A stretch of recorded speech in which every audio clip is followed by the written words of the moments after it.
তাহলে আমি আপনাদেরকে আজকে শোনাবো স্বামী স্ত্রীর মহব্বত। একটা পৃথিবীতে আপনি একটা বিষয় খেয়াল রাখবেন, আমরা যে দুনিয়াতে আসছি, আমাদের মূল মাকসাদ, আমাদের মূল উদ্দেশ্য কি? আমরা চুরি করি, ডাকাতি করি, সন্ত্রাসী করি, আমরা মানুষের পকেট মারি, আমরা মানুষের জিনিস চুরি করি। কি কারণে? দুনিয়াতে বেঁচে থাকার কারণে। আর আমরা দুনিয়াতে বেঁচে থাকি যৌবনের তাড়নায়। আপনি যখন ছোট ছিলেন আপনার একটা নিয়ত ছিল, আমরাও যখন ছোট ছিলাম, যে আমি বড় হব, সুন্দর একটা বিয়ে করব। একটা মেয়ে যখন ছোট ছিল তার জীবনের সবচাইতে বড় টার্গেট যেটা, যে আমি বড় হব, আমার বাপ মা ভালো একটা ছেলে দেখে আমাকে বিয়ে দিবে। এখন পর্যন্ত আমরা বৃদ্ধ হয়ে গিয়েছি, এখন আমাদের মূল টার্গেট, চাচা বয়স 60 বছর, দুপুরবেলা বাড়িতে রাগ করছে, চাচির সাথে ভাত খাই নাই, না খায় নামাজে চলে গেছে। এই যে ভাত খাই নাই, চাচাদের মূল টার্গেট, চাচার যার দিকে ভালোবাসা, চাচা যার দিকে রাগ। আমার বাবাও এমনটা করতে পারে। আমার বাবা যদি এমনটা করে তাহলে আমার দিকে বাবার মূল টার্গেট থাকবে না, আমার বাবার মূল টার্গেট থাকবে আমার মায়ের দিকে। রাগটা আমার মা কিভাবে ভাঙ্গা, আমার বাবা ওই চেষ্টাই করে। আমার বাবা মায়ের মধ্যে এই ভালোবাসা দিয়েছেন কে? আপনার মধ্যে, আপনার স্ত্রীর মধ্যে এই ভালোবাসা দিয়েছেন কে? তাহলে আমরা পাঠ টু পাঠ আলোচনা শুনবো। আমি আপনাদেরকে সর্বপ্রথম বুখারীর 29 নম্বর একটা হাদিস শোনাতে চাই। সহিহ বুখারীর 29 নম্বর হাদিস। কয় নম্বর হাদিস? এই হাদিসের হেডিংটা আপনারা শুনেন, একটি কথা বললেই স্ত্রী জাহান্নামী। স্ত্রী স্বামীকে যদি একটি কথা বলে, একটি কথা বললেই স্ত্রী জাহান্নামী। আবারও বলছি, স্ত্রী যদি স্বামীকে একটি কথা বলে, একটি কথা বললেই জাহান্নামী। বুখারীর 29 নম্বর হাদিস। বিষয়টা কি আপনার কাছে সহজ মনে হতেছে? এখন দেখবেন, একটা কথা বললেই জাহান্নামী, আর এই কথাটা আমাদের মেয়েরা, আমাদের মায়েরা, আমাদের বোনেরা, আর বিশেষ করে আমাদের বউয়েরা দিনে কয়বার বলে? শুনবেন তো। বুখারীর 29 নম্বর হাদিস, নবী করিম সাল্লাল্লাহু আলাইহি ওয়াসাল্লাম বলেছেন, ফা ইন্নী উরিতু কুন্না, আমি যখন মেরাজে গিয়েছি, আকসারু আহলিন নার, আমি জাহান্নামে অধিকাংশ নারীদেরকে দেখেছি। এই হাদিস নবী করিম সাল্লাল্লাহু আলাইহি ওয়াসাল্লাম বলেছেন, আমি যখন মেরাজে গিয়েছি অধিকাংশ জাহান্নামী কাদেরকে দেখেছি? নারীদেরকে জাহান্নামে দেখেছি। নবী করিম সাল্লাল্লাহু আলাইহি ওয়াসাল্লাম বলেছেন, শোনো, ইবনে আব্বাস রাদিয়াল্লাহু তাআলা হাদিস বর্ণনা করেছেন, আমাকে জাহান্নাম দেখানো হলো, আমি জাহান্নাম দেখলাম, জাহান্নামে দেখলাম অধিকাংশ নারী, নারীদেরকে জাহান্নামের শাস্তি হচ্ছে। আমি জিব্রাইলকে জিজ্ঞেস করলাম, ভাই জিব্রাইল, আমি জাহান্নাম পরিদর্শন করলাম, আমি দেখলাম জাহান্নামে বেশিরভাগ নারী, কারণটা কি? কারণ জানার দরকার আছে নাকি নেই? জিব্রাইল ডাক দিয়ে বলেন, দয়ার নবী, মায়ের নবী, প্যারে নবী, মাহবুবে নবী, আকায়ে নামদার, তাজেদারে মদিনা, এই যে মহিলারা জাহান্নামে আসছে একটা অপরাধ করার কারণে। কয়টা অপরাধ করার কারণে? একটা অপরাধ করার কারণে মহিলারা আজকে জাহান্নামের মধ্যে আসছে। সরদারে দু আলম মুহাম্মদুর রাসূলুল্লাহ সাল্লাল্লাহু আলাইহি ওয়াসাল্লাম জিব্রাইলকে ডাক দিয়ে বলেন, ও জিব্রাইল, তারা কি অপরাধ করে? জিব্রাইল নবীকে বলেন, ও নবী, তারা অপরাধ করে, তারা কুফরি করে। কুফরি কি করে? নবী ডাক দিয়ে বলেন, জিব্রাইল, এই যে তুমি বললা মহিলারা কুফরি করে, এই কুফরি বুঝি তারা আল্লাহর সাথে করে? জিব্রাইল দয়ার নবী, মায়ের নবী, প্যারে নবী, মাহবুবে নবীকে ডাক দিয়ে বলেন, নবী গো, না না না, এই মহিলারা আল্লাহর সাথে কুফরি করে না, তারা স্বামীর সাথে অবাধ্য আচরণ করে। আওয়াজ দিয়ে বলুন কথা ঠিক কিনা? আমার মায়েরা, আমার বোনেরা, আপনারা অনুরোধ করেছেন মেয়েদের সম্পর্কে কিছু বলতে। আজকে আপনাদেরকে বুখারীর 29 নম্বর হাদিস শুনিয়ে যাচ্ছি। মহিলারা একটা কথা বলার কারণেই জাহান্নামে যাবে। ইবনে আব্বাস সহ সমস্ত সাহাবে কেরাম জিজ্ঞেস করলেন, আল্লাহর নবী, মহিলারা জাহান্নামে যাবে একটা কথার বলার কারণে, কারণটা কি? আল্লাহর নবী বলেছেন, শোনো, তুমি একটা স্ত্রী, একজন মহিলাকে বিবাহ করলা, 20 বছর 30 বছর তার তুমি গৃহ নির্মাণ করে দিলা, তাকে খাবার দিলা, তাকে যত্ন করলা, সব জিনিস যখন তুমি তাকে দিলা, যদি কখনো পান থেকে চুন খসে, যদি কখনো তোমার সাথে তার রাগারাগি হয়, যদি কখনো বাজার করতে গিয়ে তুমি ভুল করো, তাহলে তোমাকে সর্বপ্রথম বলবে আমি কখনোই তোমার নিকট হতে ভালো ব্যবহার পাই না। নাউযুবিল্লাহ। একটা কথা বলার কারণে মহিলা জাহান্নামে যাবে। কয়টা কথা? সেই কথাটা কি? সেই কথাটা হচ্ছে আপনার স্ত্রী যখন আপনাকে বলবে আমি তোমার নিকট থেকে কখনো ভালো ব্যবহার পাই নাই, এই যে আপনার প্রতি সে না শুকরিয়া করলো, স্বামীর প্রতি না শুকরিয়া করলো, এই না শুকরিয়া করার কারণে এই ঘোষণা দিয়েছেন স্বয়ং আমার দয়ার নবী। আওয়াজ দিয়ে বলুন সুবহানাল্লাহ। আমার মা ও বোনের আপনাদেরকে পায়ে হাত দিয়ে বলি, স্বামীদের সাথে কখনো খারাপ আচরণ করবেন না। স্বামী যদি আপনার সাথে খারাপ আচরণ করে এই কথা বলবেন না তোমার কাছে বিয়ে না হয়ে যদি রিকশাওয়ালার কাছে বিয়ে হতো আরো অনেক ভালো চলতে পারতাম, এই কথাটা বলবেন না। যদি এই কথাটা বলেন তোমার কাছ থেকে কখনো ভালো ব্যবহার পাইনি, আল্লাহর কসম নবীর হাদিস যদি সত্য হয় আপনার জন্য জাহান্নাম অবধারিত। স্বামী ভুল করলে আপনাকে আস্তে করে বুঝিয়ে দিতে হবে, তুমি যে কাজটা আজকে আমার সাথে করলে এটা ঠিক হয়নি, আমি কষ্ট পেয়েছি, এভাবে বলতে হবে। যদি সরাসরি আল্লাহর সাথে যেরকম কুফুরি করে এরকম যদি অ্যাকশনে চলে যায় তোমার কাছ থেকে ভালো ব্যবহার পাই নাই। আজকে আমাদের সমাজেরা তো স্বামীকে মারধরও করে। স্বামী তুই বললে ও তুই বলে, স্বামী গালি দিলে ও গালি দেয়, এরকমটা হচ্ছে কি হচ্ছে না? তাহলে বোঝা গেল আমাদের প্রত্যেক ঘরে ঘরে মহিলা জাহান্নামী আছে নাকি নাই? নবী যে বলেছে আমি জাহান্নামে বেশি মহিলা দেখে এসেছি, হাদিস সত্য নাকি নাকি সত্য না? আপনি বললেও সত্য, আপনি না বললেও। মায়েরা আপনাদের পায়ে ধরে বলি কখনো স্বামীদেরকে কষ্ট দিবেন না। একটা পুরুষ তাকে কখনো কষ্ট দিবেন না। একটা পুরুষ 8 বছর বয়সে ইট খলায় কাঁচা ইট মাথায় নিয়ে দৌড়াই কি দৌড়াই না?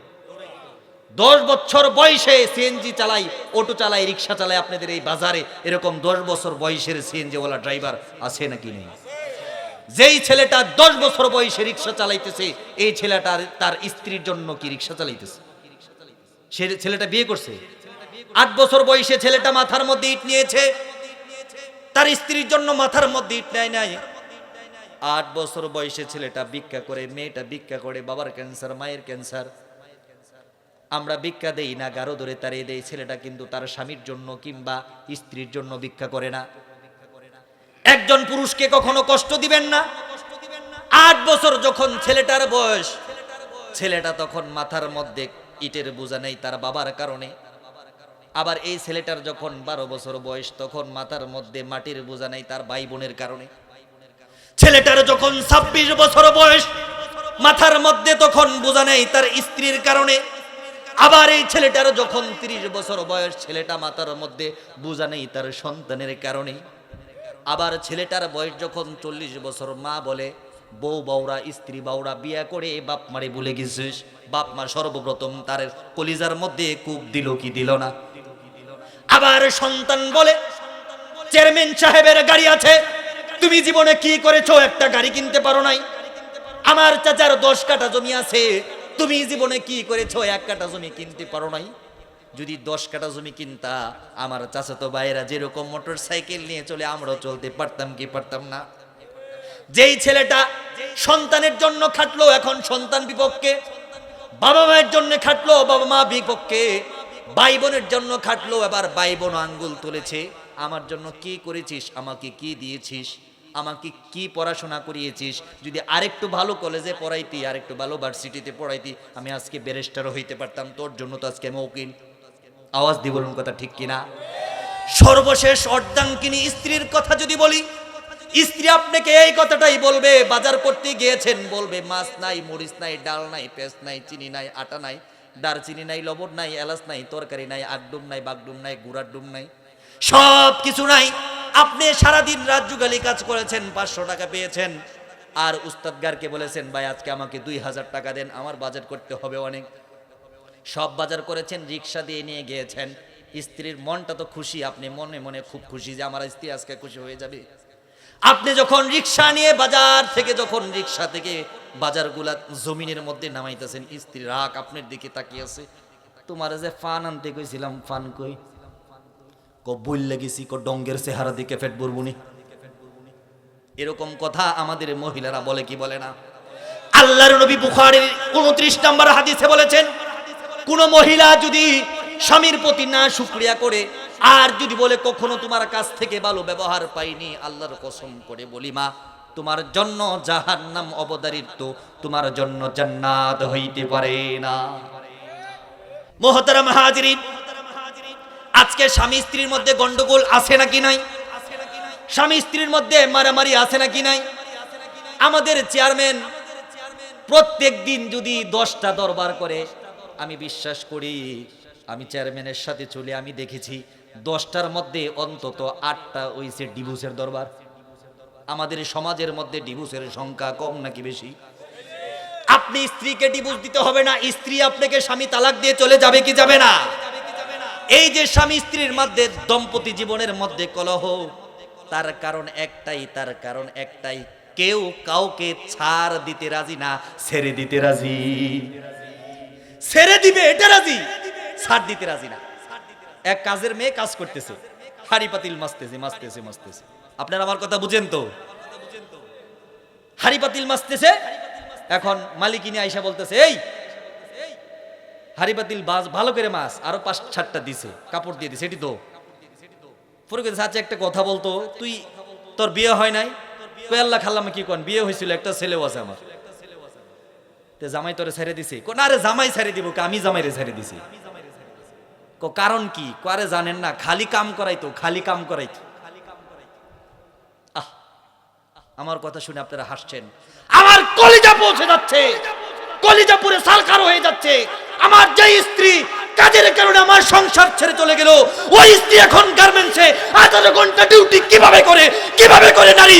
তোমার বিবেক আর কবে জাগ্রত হবে? তোমার বিবেকের মধ্যে শয়তান প্রস্রাব করে দিয়েছে।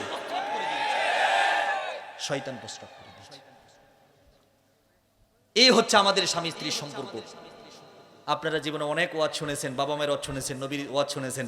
স্বামী স্ত্রীর ওয়াজ হুজুররাও বেশি করে না, আর আপনারা ওই জায়গায় আঘাত করেন না, আপনারা শুনতেও চান না।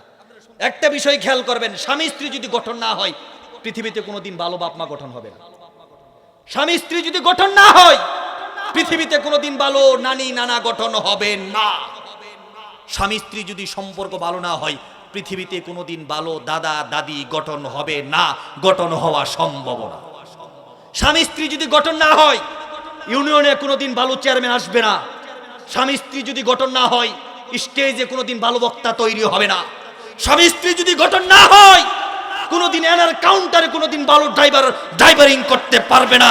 যেই কোনো সময় যেই কোনো জায়গায় গাড়ি অ্যাক্সিডেন্ট করে দিবে, কারণ স্ত্রী মূল জায়গা থেকে ছেলেটা মায়ের খেয়ে আসছে। আমার স্ত্রীর সাথে যদি আমি ঝগড়া করি, স্টেজে এসে থাকি, আমার মুখ দিয়ে ভালো কথা বের হবে না, টেনশন তো ওই জায়গায়। আমি মাদেরকে বলি, একজন স্বামী একটা ড্রাইভার, পরিবারের ড্রাইভার, সে আপনার রিজিকের ব্যবস্থা করে, আপনার সন্তানের রিজিকের ব্যবস্থা করে, আপনার শ্বশুর শাশুড়ির রিজিকের ব্যবস্থা করে। এই ড্রাইভারকে কখনোই আপনি হেল্পার হয়ে আঘাত করবেন না। হেল্পার হয়ে যদি ড্রাইভারকে আঘাত করেন, অ্যাক্সিডেন্ট নিশ্চিত, এক চুল পরিমাণ আমার কথার মধ্যে সন্দেহ হবে না। এই জন্য আমার মায়ের, আপনারা যারা শুনতেছেন, আপনাদেরকে অনুরোধ করে বলছি, কখনোই স্বামীদেরকে কষ্ট দিবেন। এখন আরেকটা কথা বলবো, সেটা হচ্ছে আমাদের সমাজে আমরা খালি বলি হুজুর বউয়ের কথা শুনে না। এই সমস্যা আমাদের আছে নাকি নেই? আচ্ছা, এখানে আপনারা কেউ আছেন, আপনি যদি যাই এখন বউরে কন যে ওঠ গোসল কর, আজকে সারা রাত 12 রাকাত তাহাজ্জুদ নামাজ তুইও পড়বি আমিও পড়ব, আমার মনে হয় না যে আপনারা করে ঢুকতে দিবেন। পিসাব হয়ে গেছো সব হইন না, কোন ব্যাকল বক্তার ওয়াজ শুন নাইছো? তোমার মন চায় সারা রাত তুমি পাগারে শুবো, আমার কি সমস্যা? আমারে কষ্ট দেও কে লেগে? আমাদের স্বামী স্ত্রী সম্পর্ক কেমন একটু বলবো রাসূলেরটা বলবো। এখন রাসূলেরটা বলার আগে আমাদেরটা বলার দরকার নেই। স্বামী বলতাছে স্ত্রীরে, ওই আমি দুবাই যাব, আমার জন্য ভালো একটা গয়না নিয়ে এসো তো। এই আমি কানাডা যাব, আমার জন্য ভালো একটা নাইট ড্রেস নিয়ে এসো তো। এই আমি সিঙ্গাপুর যাব, একটা ডায়মন্ডের নেকলেস নিয়ে এসো তো। আমি জাহান্নামে যাব, নিজের শরীরের প্রতি খেয়াল রেখো, আমার জন্য টেনশন করিও না, আমার জন্য টেনশন করিও না। জাহান্নামে তুমি ভালো থাকো, আমার জন্য চিন্তা করো না, আমি ছেলে মেয়ে নিয়ে সুখেই থাকতে পারবো। আমাদের সম্পর্কটা কি এমন কি এমন না? আমাদের সম্পর্কটা যে কেন এমন এই কথা বলবো, আমাদের সম্পর্কটা যে এমন এই কথাটা এমন কেন এটা বলবো। এটা হলো স্ত্রীদেরকে আমরা ভোগের জিনিস মনে করি, আমার যৌবনের চাহিদা, আমার স্ত্রীকে বিয়ে করছি তার দ্বারা আমি চাহিদা মেটাবো, এটাই মনে করি। স্ত্রী যে একটা মানুষ, তার যে চোখ আছে, তার চোখ দিয়ে জল পড়ে, হাত দিয়ে চোখ মুছা লাগে, তার বাবা মায়ের নামে কথা বললে তার ইগুতে লাগে, তাকে খাবারের কষ্ট দিলে তার কষ্ট হয়, ডেকের পুরা ভাত স্ত্রীকে খেতে দিলে স্ত্রী সহ্য হয় না, এটা আমাদের মনের মধ্যে এক চুল পরিমাণও থাকে না, এক চুল পরিমাণ আমাদের মনের মধ্যে এটা থাকে না। এই জন্যই আমাদের সমাজে এটা হয়, আমরা স্ত্রীকে হাদিয়া দিই না। রাসূল সাল্লাল্লাহু আলাইহি ওয়াসাল্লাম যখন ঘরে প্রবেশ করতেন, সম্ভব হলে একটা খেজুরের দানা হলেও স্ত্রীদের জন্য নিয়ে যেতেন। সুবহানাল্লাহ বলুন। আর আমরা কয়দিন ধরে স্ত্রীরে ফুসকা খাওয়াই না, আমরা নিজেরাও জানি না, ঠিক না? এই বলেন তো, এই সপ্তাহের মধ্যে স্ত্রীরা কেউ ফুসকা খাওয়াইছেন? আপনারা খাওয়াইছেন না, তাহলে আমনে করে স্ত্রীরা দৌড়ানি দিব না, তো কারে দৌড়ানি দিব? আমারে দৌড়ানি দিব? আমি তো এক সপ্তাহের মধ্যে 7 দিনের মধ্যে 8 দিনই খাওয়াই, প্রত্যেক দিন কিছু না কিছু নিয়ে যাই, এটা আমার আদত, এটা আমার তরবিয়ত। বাড়িতে গেলেও, স্ত্রীর কাছে গেলেও, যেখানে যাই কিছু না কিছু নিয়ে যাই, এটা সুন্নত। এই পাম, এটা পাম, এটা কি? আপনি মসজিদের সভাপতি, আপনার বেতন বাড়ানা, আরে সভাপতি বেতন বাড়াইবো, আর সভাপতির দাদাও বেতন বাড়াইবো, খালি কবেন সভাপতি সাহেব আপনারা না দেখলে যে কেমন লাগে, এটা খুশি হুজুরিটা কুনতে আইছে, আকাশ থেকে পড়ছে নাকি? আমার না দেখলে বলে কেমন লাগে? খুশি হবে কি হবে না? বেতন চায় বাড়াইতে হবে, অটোমেটিক বাড়াই দিবে না? কিন্তু আমাদের সমস্যা হচ্ছে আমরা রাসূলের সুন্নত মানবো না, আমরা সুন্নত মানি না। আমরা কি করি? স্ত্রী ফোন করছে, বলতেছে এই কই তুমি, রাতে 11টা বাজে এখন আসো নাই? ওরে তোমার মনে আছে কি, ওই যে একটা ডায়মন্ড গ্যালারি আছে না ময়মনসিং? আছে, মনে আছে ওখানে তুমি একটা নেকলেস পছন্দ করেছিলে? স্ত্রী তো মহা খুশি, আগে ধমক দিছে, এখন কইতেছে আসলেই তুমি ডায়মন্ড গ্যালারিতে গেছো? হ্যাঁ আমি তো ডায়মন্ড গ্যালারিতে। বলতেছে তাহলে আমার নেকলেসটা, আরে না, আরে না মানে, আরে যেই ডায়মন্ড গ্যালারিতে এসে তুমি নেকলেস পছন্দ করেছিলে ওটার পাশের দোকানে বসে আমি চা খাচ্ছি। তখন স্ত্রী আপনাকে কি বলবে? আজকে বাড়িতে তোর কয়দিন আর আমার যেই কয়দিন লাগে। আওয়াজ দিয়ে বলুন কথা ঠিক কিনা? মহতারাম, স্ত্রীগণ আমাদের কথা শোনে না, কি কারণে শোনে না? আল্লাহর নবীর বুখারীর হাদিসগুলো থেকে যাচাই বাছাই করে বিভিন্ন অ্যাঙ্গেল থেকে বেশ কয়েকটা সুন্নত আমি আপনাদেরকে শোনাবো। যদি স্ত্রীর শানে এই সুন্নতগুলো পালন করতে পারেন, আল্লাহর কসম করে বলি আপনার স্ত্রী আপনাকে ভাত দিবে তো দিবেই, তরকারি দিবে তো দিবেই, ঠিক সময় দিবে তো দিবেই, প্রয়োজন বোধে আপনার জন্য তার জীবনটাও দিয়ে দিবে। আর একটু কষ্ট করে আওয়াজ করে বলুন সুবহানাল্লাহ। এক নাম্বার এমন একটা সুন্নাত আপনাকে বলবো, আপনারা কেউ এটা আদায় করেন নাই, বলবো নাকি? নবী করিম সাল্লাল্লাহু আলাইহি ওয়াসাল্লাম আম্মাজান আয়েশা বলেন, আমার ঘরে যখন নবী আসতেন, আমি যখন বিছানার উপর বসে থাকতাম, ভাঙা খাট, চাটাইয়ের খাট, আমরা তো সোফার মধ্যে থাকি, এরপরেও সারা রাত স্বামী স্ত্রী ঘুষাঘুষি করি। আওয়াজ দিয়ে বলুন কথা ঠিক কিনা? মাঝখানে বাচ্চা শোয়াই রাখি, মাঝখানে বালিশ দিয়ে রাখি যাতে আমারে না ধরতে পারে। কিন্তু আল্লাহর নবী বলেছেন যেই স্বামী স্ত্রীর মাঝখানে ফাঁক থাকে, ওই ফাঁকটা শয়তান গজব দিয়া ভরপুর করে দেয়। মুহতারাম হাজিরিন, দয়ের নবী, মায়ের নবী, প্যার নবী, মাহবুবে নবী, তার সহধর্মিণী আম্মা জান আয়েশা বলেছেন, আমার নবী যখন আমার ঘরের মধ্যে আসতেন, আসার পরে যখন আমি খাটের মধ্যে বসতাম, আমার রাসূল, আমার প্রিয় স্বামী, আমার দুই উরুর মাঝখানে মাথা রাখতেন। উরুর মাঝখানে মাথা রেখে ঘন্টাকে ঘন্টা কোরআন তেলাওয়াত করতেন। আওয়াজ দিয়ে বলুন সুবহানাল্লাহ। স্ত্রীর উরুর উপরে মাথা রেখে কোরআন তেলাওয়াত করা, এর চাইতে শরমের কথা এই বাংলার জমিন আরো আছে? বলেন তো, স্ত্রীর উরুর উপরে কোরআন, মাথারও স্ত্রীর উরুর উপরে মাথা রেখে কোরআন তেলাওয়াত করেছেন কে? আওয়াজ দিয়ে বলেন, কে তেলাওয়াত করেছেন? নবী। কে তেলাওয়াত করেছেন? মুহাম্মদুর রাসূলুল্লাহ। দয়ের নবী, মায়ের নবী, প্যার নবী, মাহবুবের নবীর হাদিস বলে যায়, ও ভাই, আপনি যদি আপনার স্ত্রীর উরুর উপরে মাথা রেখে কোরআন তেলাওয়াত করেন, আপনার স্ত্রী যদি তার হাতের আঙ্গুলগুলো চিরুনি বানিয়ে আপনার চুলগুলো আশ্রয় দিতে থাকে, জমিন থেকে আরশে আজিম পর্যন্ত রহমতের ফেরেশতা আপনার ভাঙা খাটের উপর নাজিল করে দিবেন আমার আল্লাহ। এই কাজ কেউ করেছেন? তাহলে যাদের স্ত্রী আছে আমার কথা শোনেন, আজকে আমল করবেন, আল্লাহ রহমত দিবে। এগুলো কোনো হাসির কথা বলছি না। যাদের স্ত্রী আছে তাদের উরুর উপরে মাথা রেখে কোরআন তেলাওয়াত করবেন তো, আর যাদের নাই আজকে থেকে টার্গেট করেন যে বিয়ে কইরা উরুর উপরে মাথা রেখে কোরআন তেলাওয়াত করে দেখাই দিব কোরআন শরীফ কারে কই, আওয়াজ দিয়ে বলুন ঠিক কিনা। আর জাগর বউ মরে গেছে, এরা টেনশন করতেছে হুজুর আমনের এই এতদিন পরে কেটা দাওয়াত দিছে, এতদিন আপনি কইয়াছিলেন, ঠিক না? যাদের স্ত্রী নেই আল্লাহ পাক নেককার সালেহাত স্ত্রীর ব্যবস্থা করে দিন, সকলে বলুন আল্লাহুম্মা আমিন। তাহলে স্ত্রীর মন জুগাতে হলে স্বামীকে এক নাম্বার কাজ করতে হবে, স্ত্রীর মাথার উপর, স্ত্রীর উরুর উপরে মাথা রেখে কোরআন তেলাওয়াত করতে হবে। ইনশাআল্লাহ আল্লাহ পাক আমাকে অনেকবার তৌফিক দিয়েছেন, আমার সংসারের মধ্যে আপনাদের চাইতে মাশাআল্লাহ অনেক বরকত আল্লাহ দিয়েছেন। 2 নাম্বার আরেকটা সুন্নাত আছে, যখন আপনি ঘর থেকে বের হবেন, মসজিদে যাবেন, স্ত্রী কাজ করে না, তখন তাকে ডাক দিবেন, ডাক দিয়ে নিজের পাঞ্জাবি নিজের জুব্বা দিয়ে তার কপালটা মুছে দিবেন, মুছে দিয়ে আপনি 2টা শুকনা ঠোঁট দিয়ে স্ত্রীর কপালের মধ্যে চুমু দিবেন। আল্লাহর কসম আপনার ঘরের মধ্যে শয়তান কোনোদিন প্রবেশ করবে না, কোনোদিন প্রবেশ করবে না, কোনোদিন শয়তান প্রবেশ করার মতো দুঃসাহস করবে না। আল্লাহর কসম, আল্লাহর কসম, আপনাকে কোনোদিন চেয়ারম্যানের কাছে স্ত্রী ডিভোর্সের মামলা নিয়ে যেতে হবে না, কোনোদিন থানা ঘাটে পুলিশের কাছে আপনাকে দৌড়াদৌড়ি করা লাগবে না। আম্মা জান আয়েশা বলেছেন, আমার নবী যখনই ঘর থেকে বের হতেন আমাকে ডাক দিয়ে মুস্কি হেসে দিয়ে আমার মাথার মধ্যে ধরে আমার কপালের মধ্যে চুমু দিতেন। আমার নবী স্ত্রীকে কতটা ভালোবেসেছেন, কতটা ভালোবেসেছেন। রহমাতুল্লিল আলামিন, গোটা পৃথিবীর জন্য যিনি রহমত, উনি স্ত্রীদের সাথে কি আচরণ করেছেন, কি আচরণ করেছেন। আপনাদেরকে যদি বলি হুজুর আপনারা কি কখনো স্ত্রীর কপালের মধ্যে চুমু দিয়েছেন এইভাবে?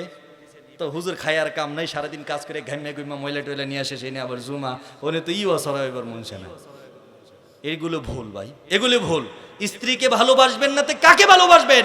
আপনি যাকে ভালোবাসতে চান তাকে যদি ভালোবাসেন, আপনার জন্য 3টা শাস্তি রয়েছে। পরক্রিয়া যারা করে তাদের জন্য আল্লাহর 3টা গজব, বুখারীর হাদিস থেকে আমি বলতে পারি 3টা গজব হবে যারা পরক্রিয়া করবে। মুহতারাম হাজিরিন, তাহলে স্ত্রীকে যারা ভালোবাসতে চায় তাকে 4টা কাজ করতে হবে। 1 নাম্বার কাজ, স্ত্রীর উরুর উপরে মাথা রেখে কোরআন তেলাওয়াত করতে হবে। 2 নাম্বার কাজ, আপনি যখন ঘর থেকে বের হবেন, নামাজের জন্য বের হবেন, সফরের জন্য বের হবেন, স্ত্রীর কপালের মধ্যে চুমু দিবেন। 3 নাম্বার কাজ হচ্ছে স্ত্রীর সাথে মাঝে মাঝে দৌড় প্রতিযোগিতা দিবেন। আম্মা জান আয়েশা সিদ্দিকা রাদিয়াল্লাহু তাআলা আনহাকে নিয়ে আল্লাহর নবী গভীর রজনীতে বের হয়ে গিয়েছেন, পূর্ণিমার চাঁদ দেখা যাচ্ছে। আম্মা জান আয়েশাকে নবী বলেন, ও আয়েশা, ওই যে একটা খেজুর গাছ দেখছো? কো হ্যাঁ দেখছি। তুমিও দৌড়াইবা আমিও দৌড়াইবো, যে আগে যাইবো এ ফার্স্ট, যে পরে যাবো এ লাস্ট। আম্মা জান আয়েশা ছোট মানুষ কি আর বুঝে, 6 বছর বয়সে বিয়া, 9 বছর বয়সে স্বামীর গরু, 18 বছর বয়সে বিধবা। আম্মা জান আয়েশা উরনাটা কোমরের মধ্যে বেঁধে 1 2 3 বলার আগে দৌড়াদৌড়ি শুরু করে দিল। দৌড়াইতে দৌড়াইতে বিষ্ণু নবীর আগে গিয়ে পৌঁছে গেছে। এরপরে আয়েশা নবীর সাথে মুস্কি মুস্কি, আয়েশা আপনি আমার সাথে দৌড় দিয়া পাবেন না? সুবহানাল্লাহ বলুন। আল্লাহর নবী মুস্কি হাসি দিয়ে বলে, আয়েশা তুমি কি বলো? 40 জন জান্নাতের যুবকের শক্তি আর দুনিয়ার 4000 পুরুষের শক্তি যদি কোন নবীর দেহের মধ্যে না থাকে, আল্লাহ ওই নবীকে নবুয়ত দান করেন না। আমার শরীরে আছে 4000 পুরুষের শক্তি, আর তুমি আমারে দৌড় দিয়ে বাগাইছো, বাগাও, খুশি থাকো, তবুও খুশি থাকো, তবুও কি থাকো। আরেকদিন ডাক দিস, চলো আজকে দৌড় প্রতিযোগিতা হবে। হ্যাঁ, তো দৌড় দিয়ে অর্ধেক গেছে। এরপরে রাসূল বিসমিল্লাহ বলে পা বাড়াই দিত, লক্ষ্যে পৌঁছে গিয়েছেন। রাসূলকে লক্ষ্য পৌঁছে দেন কে? লক্ষ্যে পৌঁছে গিয়েছেন। আয়েশা বলেন, আল্লাহর নবী আজকে আমার মনটা ভালো না, শরীরটাও ভালো না, আরেক দিনের জন্য রেখে দিলাম। আল্লাহর নবী বলেন, আয়েশা আর একদিন কেন? কিয়ামত পর্যন্ত যদি পৃথিবীর সমস্ত উম্মতেরা আমি নবীর সাথে দৌড় প্রতিযোগিতা করে রেক্সিন খেলে, ঘুষি খেলে, কুস্তি খেলে, আমার নবীর একটা আঙুল গোটা পৃথিবীর মানুষ বাগাইতে পারবে না। আমি সেই নবী। তাহলে 4 নাম্বার আরেকটা বিধান, সেটা হচ্ছে স্ত্রীকে পর্দায় রাখার ব্যবস্থা করতে হবে। কখনো কখনো পর্দায় রেখে আপনাকে ঘুরতে নিয়ে যেতে হবে, আবার কখনো কখনো পর্দায় রেখে কক্সবাজার বেড়াতে নিয়ে যেতে হবে, কখনো কখনো পর্দায় রেখে বলবেন চলো আজকে আমি তোমাকে এই ইউনিভার্সিটিতে ঘুরাইতে নিয়ে যাই, তবে সাবধান, কাবিন নামা গলার মধ্যে ঝুলাইয়া নিয়ে। আওয়াজ দিয়ে বলুন কথা ঠিক কিনা? তাহলে একটা পুরুষ যদি এই 4টা আমল করে, স্ত্রী কি ওই পুরুষকে ভালোবাসবে নাকি বাসবে না? বলেন ভালোবাসবে কি বাসবে না? ভালোবাসবে তো দূরের কথা, জীবনটা পেলেও দিয়ে দিবে, দিবে না? তাহলে এখন টেনশন আমাদের মায়েরা কি করবে? আমার কথাগুলো আপনারা বুঝেন তো? প্রথম বলেছি নারী একটা কথা বললেই জাহান্নামী, পরে বললাম কোন পুরুষ যদি 4টা রাসূলের রোমান্টিক সুন্নত আদায় করে ওই পুরুষটা স্ত্রী থেকে প্রচুর পরিমাণে ভালোবাসা পাবে। এখন আমগর মা চাচিরা চিন্তা করে হুজুর আমগরটা আর কোয়া লাগবো না, জামাইরে কেমনে বশ করা লাগে এটা আমরা জানি, কারণ গ্রামের মধ্যে কবিরাজ যেটি আছে ব্যক্তিরে 500 করে টাকা দিয়ে শেষ করে দিচ্ছে। জামাইয়ের টাকা লয়ে যায়, জামাইরে বশ করা লাগিয়া কবিরাজের টেহা দে। জামাই যদি শুনে আমারে পানি পরা খাওয়াইছে আমার টেহা দিয়ে, এই বউটা কি করে রাখবে? আর রাখলেও তো কোমর ভেঙে অর্ধেক মারা করে রাখবে। কারবা বুকা নাম্বার আউয়াল, বুকা নাম্বার সানি, বুকা নাম্বার সালেস, বুকা নাম্বার রবে, সব নাম্বার বুকা। এ বুঝেও না, কোনটা বুঝে না এটাও বুঝে না। জামাই যদি কোনোদিন টের পা, আমি যদি শুনি আমার বউ ওই মসজিদের ইমাম সাহেবের কাছে গেছে 500 টাকা, হুজুর আমার জামাই খালি ওয়াজ করে, মানুষের বুঝায়, নিজে একটু বুঝেন, আমার একটু ভালোবাসে না, 500 টাকা দিলাম একটা তাবিজ দেন। আমি দেখলাম বালিশের মধ্যে তাবিজ, কিরে তাবিজ আনছি কেডা? আমি আনছি। কেরে আনছস? তুমি যে আমার কথা শুনো না, এলগে টেহা দিয়া তাবিজ আনছি। কয়টিয়া? 500 টাকা। টেহা কই পাইছস? কত তোমার ফকরতে লইছি। এরকম সমস্যা আছে নাকি নেই? মা বোনেরা, আমি আপনাদেরকে 6টা কৌশল শিখাবো। কয়টা কৌশল? আমার মা বোন যদি 6টা কৌশল শিখে, আল্লাহর কসম ওই স্বামী ওই স্ত্রীকে পাগলের মতো ভালোবাসবে। কোন বাবার দরবারে গিয়ে, কোন মাজারে গিয়ে, কোন বাজারে গিয়ে কবিরাজের পিছনে দন্না দেওয়া লাগবে না। আর এই কবিরাজ গুলাও এত বুঝা বুঝে, জুব বুঝা কুপ মারে। ধরেন যে আপনি রিক্সা চালান, আপনার বউ গেছে, বলবো যে একটা তাবিজ দেন, বলবে টাকা আনছেন? হ আনছি। কয় টাকা? কয় 101 টাকা দেন। মানে 100 টাকা পাইলো। আপনি রাজমিস্ত্রি কাজ করেন, বলবে টাকা আনছো? হ আনছি। কত? 501 টাকা দেন। রাজমিস্ত্রি করে তো 500 টাকা থাকে, 501 টাকা দিয়ে দেব, মানে 500 টাকা পাইলো। এখন আপনি হুজুর কিংবা আপনি আর একটু ঊর্ধ্বতন কর্মকর্তা, বলবে টাকা আনছেন? আরে আপনার স্বামী কথা শুনবো দূরের কথা, আপনার জুতা লয়ে দৌড়াইবো, 1000 টাকা লাগবে, 1001 টাকা দিল 1000। এখন এই খতিব সাহেবের বউ কিংবা চেয়ারম্যানের বউ এখন গেছে, আমার বউ গেল, যাই কইতেছে আমার জামাই তো প্রতিদিন 10,000 টাকা কামাই করে, টেহার কোনো সমস্যা নাই, সন্তানও ভালো আছে, কিন্তু কথা শুনে না। হুজুর তো বুঝতেছে এটা কি প্রতিদিন 10,000 কামাই করে, টেহাই তো সব তোর কাছে। বলতেছে মা তুমি যে কি বলো, এমন একটা তাবিজ লিখকে দিমু তোমার জুতা লইয়া ঘুরবো দূরের কথা তো করবো, তোমার সব কাপড় চোপড় খোঁজা সারা জীবন ভাত খাইবো, রাইন্দা খাওয়াই দিব। কইতেছে হুজুর কয়টি হা লাগবো? 10,000। আরে ব্যাপারই না, আপনি নেন 5,000, আমি 5,000 কালকে দিয়ে যাবো। ঠিক না? এই জন্য আমরা মায়েরা আপনাদেরকে অনুরোধ করে বলছি, কোনো ভণ্ডের কাছে আপনারা দন্না দিবেন না, স্বামীর সাথে সম্পর্ক তৈরি করার চেষ্টা করুন। 6টা কৌশল আমি আপনাদেরকে হাদিস থেকে, বিভিন্ন সুন্নাত থেকে আপনাকে শিক্ষা দিচ্ছি। এই 6টা কৌশল আপনি অবলম্বন করুন, আপনার স্বামী আপনাকে অন্ধের মতো বিশ্বাস করবে, পাগলের মতো ভালোবাসবে। এক নাম্বার কথা হচ্ছে, আপনি স্বামী ঘরে আসলেই সর্বপ্রথম সালাম দিবেন। কি দিবেন? সুস্বাগতম জানাবেন, সালাম দিবেন। বেটেন কইতেছে খায়া কাম নাই হুজুর, এই খাটাইছে সালাম দিতাম, এ সালাম বুঝে? এ সালাম বুঝে নাকি? সারাদিন লঙ্গি তুইলে হাল চাষ করে, সালামের কি বুঝে? কিন্তু এরপরেও আল্লাহর নবী বলেছেন যে আমি যদি সেজদা করার অনুমতি দিতাম, আমি প্রত্যেক স্ত্রীদেরকে বলতাম তারা যেন তাদের স্বামীর পায়ের মধ্যে সেজদা করে। সুবহানাল্লাহ বলুন। আরেকটা হাদিস আছে, বুয়া জালিয়াতি মানুষে বলে যে স্বামীর পায়ের নিচে স্ত্রীর জান্নাত, এই কথাটা বলে, এটা হাদিস না, এটা হাদিস না। আমি আগেরটা যেটা বলছি ওইটা হাদিস, আর এখন যেটা বললাম স্বামীর পায়ের নিচে স্ত্রীর জান্নাত, এটা হাদিস না। ইন্নাল জান্নাতা ইনদা রিজলিহা, জান্নাত হচ্ছে একমাত্র মায়ের পায়ের নিচে। মায়ের পা খামছা দেও, ওখানে মাটি পাবে না, সরাসরি জান্নাতুল ফেরদাউসের স্বর্ণমণি মুক্তা পাবে। আওয়াজ দিয়ে বলুন সুবহানাল্লাহ। মায়ের পা খামছাইতে রাজি না। তাহলে কোন স্ত্রী যদি 6টা কাজ করে, 1 নাম্বার কাজ হচ্ছে স্বামী যেখান থেকে আসবে, রাত 1টা আর 2টা বুঝি না, আমি স্ত্রী যদি ভাত খাইতে থাকি, আমার প্লেটের মধ্যে ভাত পড়ে থাকবে, হাতের মধ্যে ভাত থাকবে, আমি হাতটা উপরে করে নিয়ে স্বামীকে বলবো আসসালামু আলাইকুম। স্বামী যখন দেখবে আমার স্ত্রী ভাত খাইতেছিল, ভাত খাওয়া বাদ দিয়ে আমাকে সালাম দেওয়ার জন্য চলে আসছে, অটোমেটিক তার প্রতি একটা মোহাব্বত পয়দা হবে কি হবে না? স্বামী যখন আসবে, রান্নাঘরের মধ্যে তরকারির মধ্যে উনুনের মধ্যে আগুন জ্বলছে, স্বামীর মোটর সাইকেলের আওয়াজ পেয়ে কিংবা রিক্সার বেলের আওয়াজ পেয়ে স্ত্রী দৌড়ে আসছে, আসার পরে স্বামীকে বলতেছে আসসালামু আলাইকুম, বলতেছে দৌড়ে আসলে কেন, কি করতেছিলা? রান্না করতেছিলাম, আপনি আসছেন, আগুন নিবাইয়া চলে আসছি। আওয়াজ দিয়ে বলুন সুবহানাল্লাহ। আমার মায়েরা যদি টিভি দেখা বাদ দিয়ে রিমোট অফ করে, আমার মায়েরা যদি সন্তানকে দুধ পান করানো বাদ দিয়ে, সন্তানের স্কুলের টিচারের সাথে কথা বাদ দিয়ে দৌড়ে গিয়ে যদি স্বামীকে আহলান সাহলান মারহাবান বলে, আসসালামু আলাইকুম, আপনি কেমন আছেন, এই কথাটা বলে, আল্লাহর কসম করে বলি, এই স্বামী যদি কোনো পরক্রিয়া করে, এমন সতী সাধবী স্ত্রীর চেহারাটা তার চোখের মধ্যে বেশে ওঠার কথা কি কথা না? 2 নম্বর আরেকটা গুণ, সেটা হচ্ছে স্বামীকে সালাম দিবে। আর 2 নম্বর যেই গুণ, সেটা হচ্ছে সময় এবং সুযোগের প্রতি লক্ষ্য রাখবে। স্বামীটা ইস্টু খেলে, জোয়া খেলে, তাও তো স্বামী, তাও কি স্বামী কি স্বামী না? স্বামী ঋণ করেছে 2000 টাকা, বাজারের মধ্যে চেয়ারম্যানের কাছে বিচারে দিয়েছে, চেয়ারম্যান একটা থাপ্পড় দিয়েছে, সে নিজেও জানে আমার স্বামীকে চেয়ারম্যানে থাপ্পড় দিয়েছে, স্বামী ঘরে আসছে।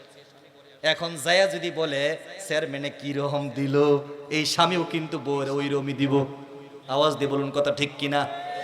স্বামীর যখন মন খারাপ, স্ত্রী যদি আস্তে করে সালাম দিয়ে বলে, ও আমার প্রাণের স্বামী, টেনশন করবেন না, ওই যে আমার গয়নাটা আছে ওটা বিক্রি করে দেন, বিক্রি করে ঋণ পরিশোধ করেন, শান্তি হলে গয়না লাগে না, বালু খাট লাগে না।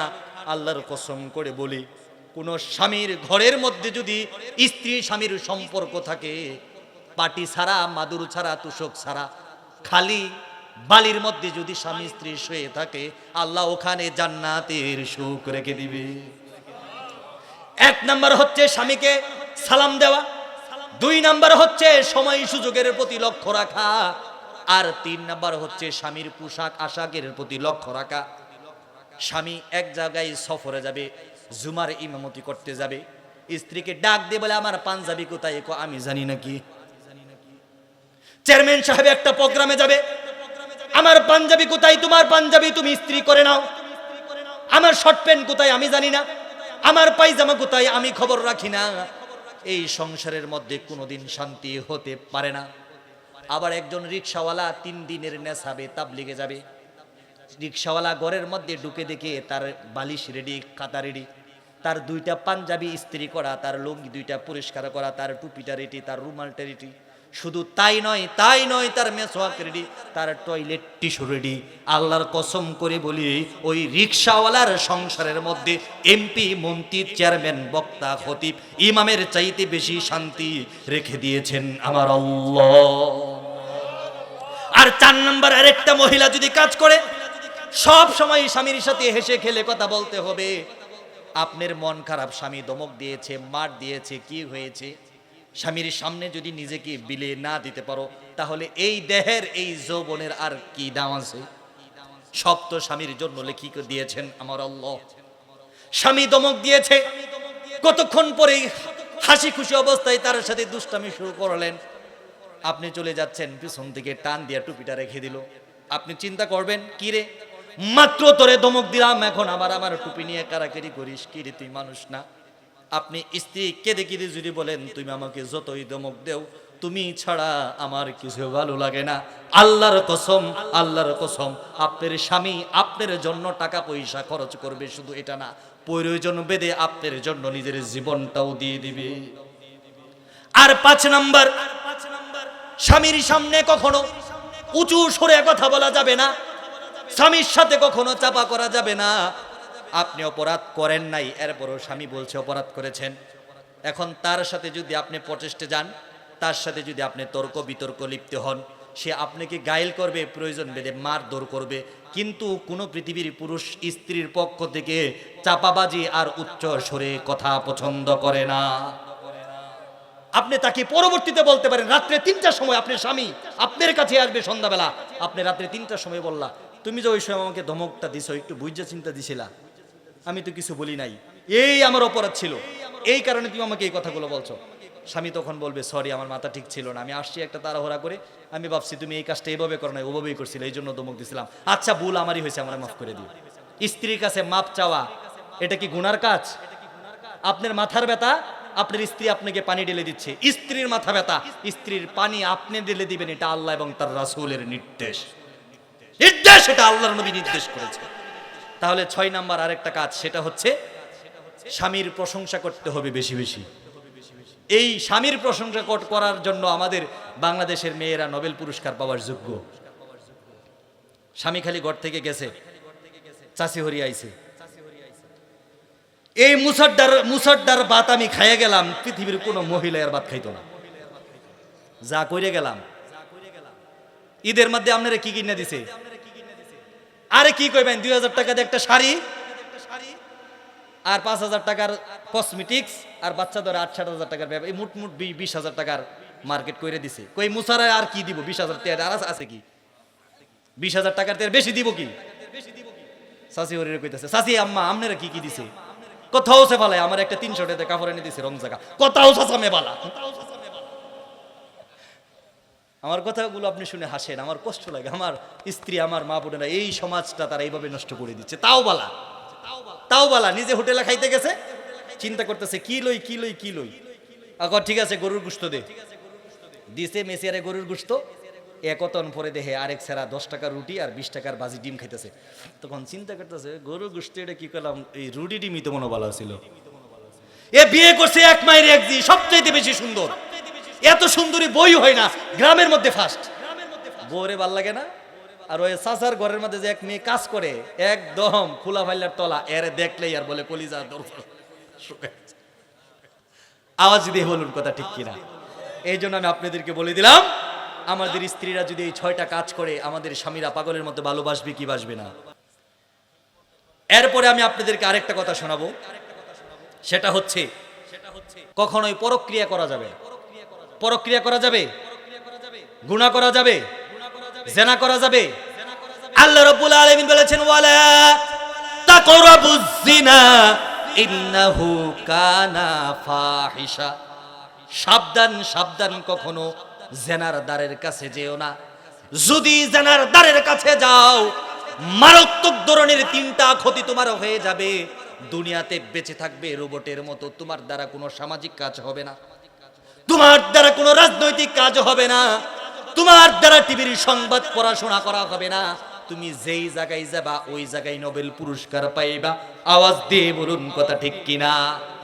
সহিহ হাদিস থেকে বলে যায়, দয়ার নবী, মায়ের নবী, প্যার নবী, মাহবুবে নবী, আকায়ে নামদার, তাজদারে মদিনা বলেছেন, কোন মানুষ যখন গুনাহ করবে, জিনা করবে, অপরাধ করবে, তার 3টা বড় ক্ষতি হয়ে যাবে।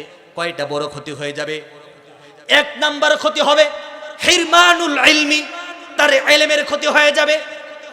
সামাজিক ভাবে সে বড় মস্ত বড় অফিসার, গ্রাজুয়েট ভাবে সে ম্যাজিস্ট্রেট, ঢাকা বিশ্ববিদ্যালয় থেকে অনার্স করেছে, ঢাকা বিশ্ববিদ্যালয় থেকে মাস্টার্স কমপ্লিট করেছে, সামাজিকভাবে জ্ঞানের তারও অভাব নাই, কিন্তু জেনার বুধ যখন তার চেপে বসবে, দেখা যাবে ঘরের কাজের মেয়ের সাথে জেনা করেছে।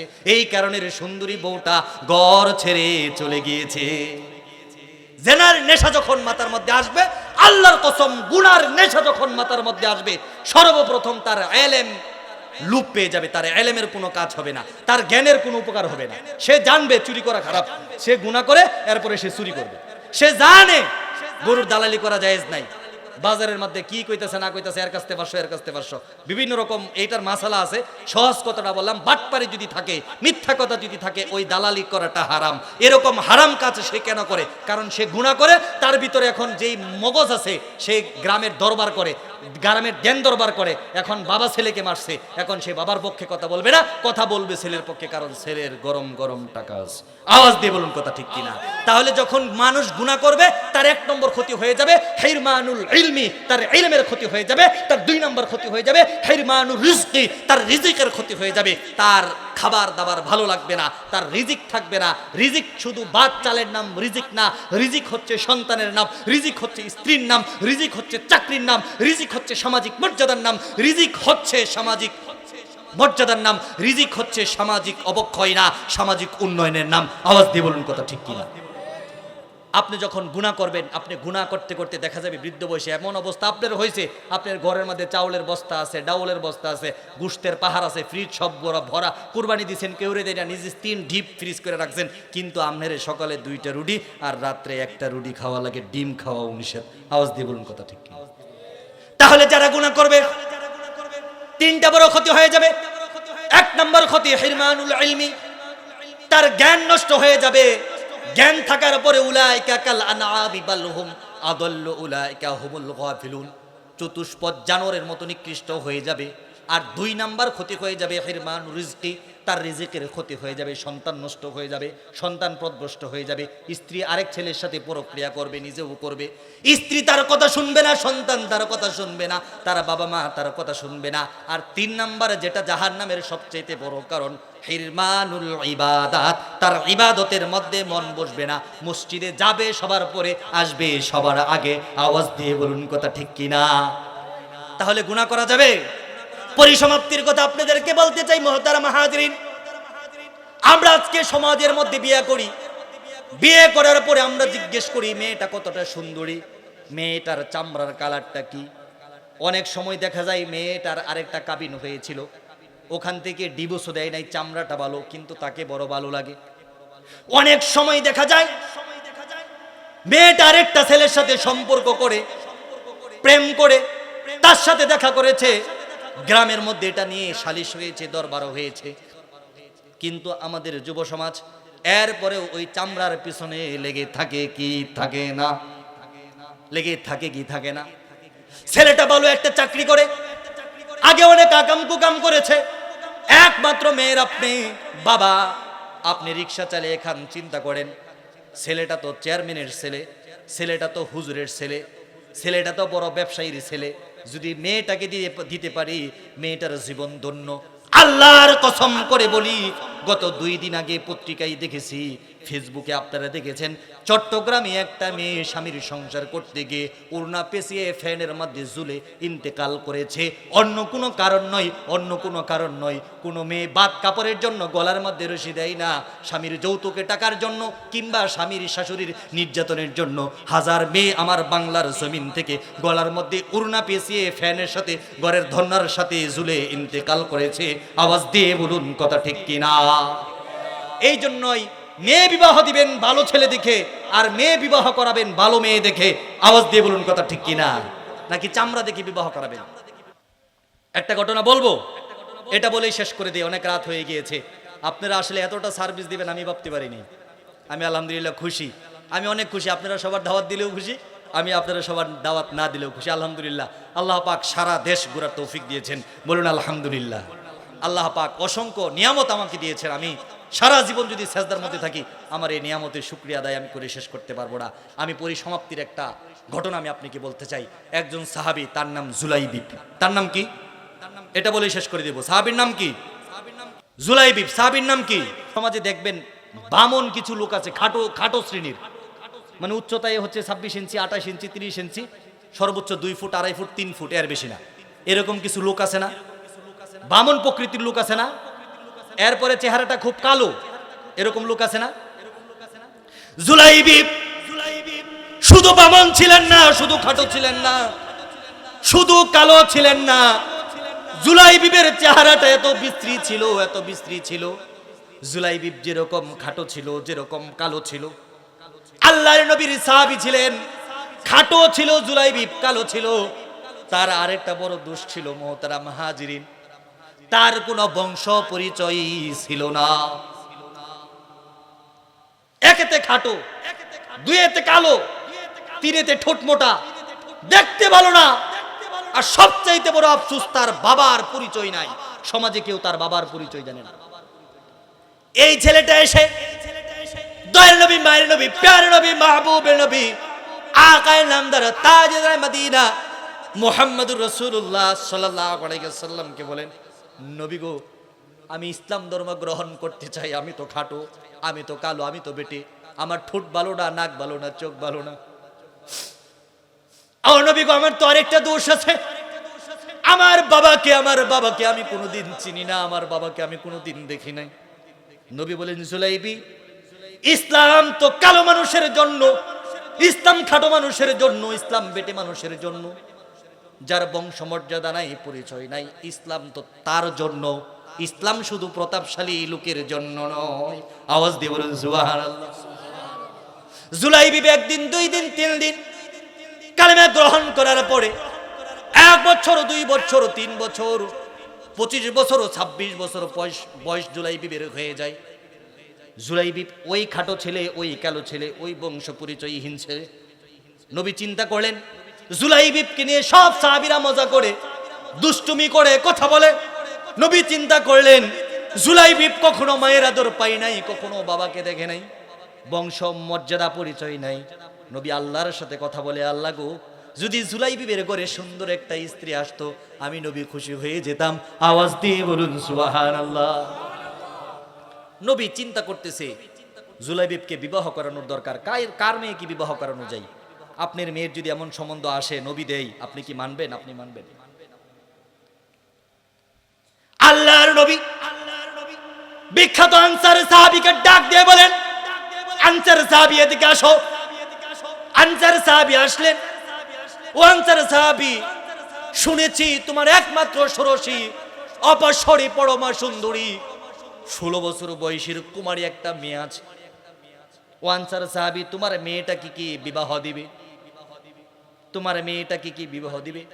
আনসার সাহাবী বসা থেকে লাফ দিয়ে দাঁড়িয়ে গিয়েছেন, আল্লাহর নবী আপনি কি বলেন?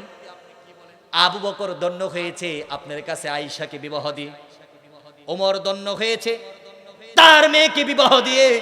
আমি আনসারী সাহাবী যদি আপনার কাছে আমার মেয়েকে বিবাহ দিতে পারি, এর চাইতে বড় খুশির সংবাদ আর কিছু নাই, আর কিছু নাই। আল্লাহর নবী মুখটা মলিন করে দিয়ে বলেন, ও আনসার সাহাবী, তুমি কি ভেবেছো তোমার মেয়েকে বিবাহের প্রস্তাব আমি দিয়েছি, আমি বিয়ে করব, এটা নাকি? আনসার সাহাবী বলেন, নবী গো, আমি তো ভেবেছি আবু বকরের জীবন ধন্য, ওমরের জীবন ধন্য, তারা আপনার সাহাবী আবার শ্বশুর, আমিও যদি সাহাবী হয়ে আবার শ্বশুর হতে পারি, আমার জীবন ধন্য। আনসারীর সাহাবীকে দয়ার নবী, মায়ের নবী, ফের নবী, মাহবুবে নবী ডাক দিয়ে বলেন, আনসার সাহাবী, আমি তোমার মেয়েকে বিবাহ করব না, তোমার মেয়েকে বিবাহ করব না, আমি জুলাইবিবের জন্য তোমার মেয়েকে বিবাহের পয়গাম পেশ করলাম। আওয়াজ দিয়ে বলুন সুবহানাল্লাহ। মানুষ তো সাহাবী, মানুষ তো। মনে মনে চিন্তা করেন, নবী গো, কি প্রস্তাব দিলেন? আমি বিখ্যাত একজন ধনাঢ্য ফ্যামিলির সন্তান, একমাত্র মেয়ের আমার হাজার হাজার লক্ষ লক্ষ টাকার মালিক, এত সুন্দরী কুমারী মেয়ে, মাত্র 16 বছর বয়সের মেয়ে। এই মেয়েকে এই ছেলের কাছে যদি বিবাহ দিই, লোকে আমাকে পাগল বলবে এত সুন্দর মেয়েটা বামন ছেলের কাছে বিবাহ দিলা, কালো ছেলের কাছে বিবাহ দিলা, ভালো কথা, যার বংশ পরিচয় নাই। তুমি একজন বংশীয় মানুষ হয়ে এই কাজটা কেমনে করলা? কিন্তু নবীকে তো কিছু সরাসরি বলাও যায় না, কারণ সাহাবীরা নবীকে ভালোবাসতেন নিজের জীবনের চাইতে বেশি। লা ইউমিনু আহাদুকুম হাত্তা আকুনা আহাব্বা ইলাইহি মিন ওয়ালিদিহি ওয়া ওয়ালাদিহি ওয়ান নাসি আজমাইন। নবীকে সাহাবীরা সব থেকে বেশি ভালোবাসতেন, এই কথার মধ্যে যাররা পরিমাণ কোনো সন্দেহ নাই। এখন আনসারী সাহাবী আল্লাহর নবীর মুখের সাথে কিছু বলতে পারে নাই, কৌশল করে বলে, আল্লাহর নবী, মেয়েটা তো আর আমার একা নয়, মেয়ের তো মা আছে, মেয়ের তো গার্ডিয়ান আছে। নবী গো, 10 মিনিটের একটা সুযোগ আমাকে দেন, আমি দৌড়ে গিয়ে মেয়ের মাকে জিজ্ঞেস করি। আনসারী সাহাবী একটা দৌড়ে ওই মহিলার ঘরের মধ্যে চলে যাই, গিয়ে আমার দরজাকে ডাক দিয়ে বলেন, আমার প্রিয় স্ত্রী, তুমি কোথায় আছো? কোথায় আছো? জলদি আসো, ঘটনা ঘটে গেছে। কি ঘটনা ঘটে গেছে? স্বামী বলেন, স্ত্রী, আমার একমাত্র মেয়েকে বিশ্বনবী বিবাহের পয়গাম পেশ করেছে, প্রস্তাব দিয়েছে। মহিলা 2 হাত আকাশের দিকে তুলে দোয়া করেছে, আল্লাহর নবী আমার মেয়েকে বিবাহ করবে, এর চাইতে বড় সৌভাগ্যের খবর আমার আর কিছু হতে পারে না। স্বামীটা কেঁদে কেঁদে বলেন, আমার স্ত্রী, না না না, আমার নবী নিজে বিবাহ করার জন্য আমার মেয়েকে বিবাহের পয়গাম পেশ করে নাই, আমার নবী জুলাইবিবের জন্য আমার মেয়েকে বিবাহের পয়গাম দিয়েছে। মহিলাদের ধৈর্য কম, মহিলাতে এত কিছু বোঝে না। একবার 2 বার নয়, 3 বার আল্লাহর কসম, আল্লাহর কসম, আল্লাহর কসম করে বলেন, ও আমার স্বামী, আমার জীবন বেঁচে থাকতে আমি পিতৃ পরিচয়হীন কালো বেটে জুলাই বিবির কাছে আমার মেয়েকে আমি বিবাহ দিব না। কলঙ্ক লাগছে কি লাগে নাই? স্বামী বলেন স্ত্রী একবার ভেবেছো এই খবরটা যদি নবীর কাছে যাই তাহলে কি হবে? নবী আমার নারাজ হয়ে যাবে, আমার আল্লাহ নারাজ হয়ে যাবে। স্ত্রী বলেন স্বামী গো, নবী নারাজ হয়ে যাবে, এই কারণে কি আমার মেয়েকে আমি জলের মধ্যে ডুবাই দিতে পারি? নবীকে বুঝিয়ে সুঝিয়ে বলেন যেন এই বিয়াটা নবী মাফ করে দেই। জুলাইবিব ছাড়া অন্য একটা ছেলে দেখছে যত গরিব থাকুক আমরা গ্রহণ করে নেব। একটা কথা আছে, গাছবালা তার গুটাবালা, গাইবালা তার ঘি, বাপবালা তার বেটা বালা, মা বালা তার ঝি। আওয়াজ দিয়ে বলুন কথা ঠিক কিনা? সাহাবী যখন দৌড়ানো শুরু করেছে, পর্দার ওই পাশ থেকে মেয়ে চিৎকার দিয়ে বের হয়েছে, বাবা এদিকে আসো, এদিকে আসো। নবীর হাদিস কি তুমি শুনো নাই? লা ইউমিনু আহাদুকুম হাত্তা ইয়াকুনা আহাব্বা ইলাইহি মিন ওয়ালিদিহি ওয়া ওয়ালাদিহি ওয়ান নাসি আজমাইন।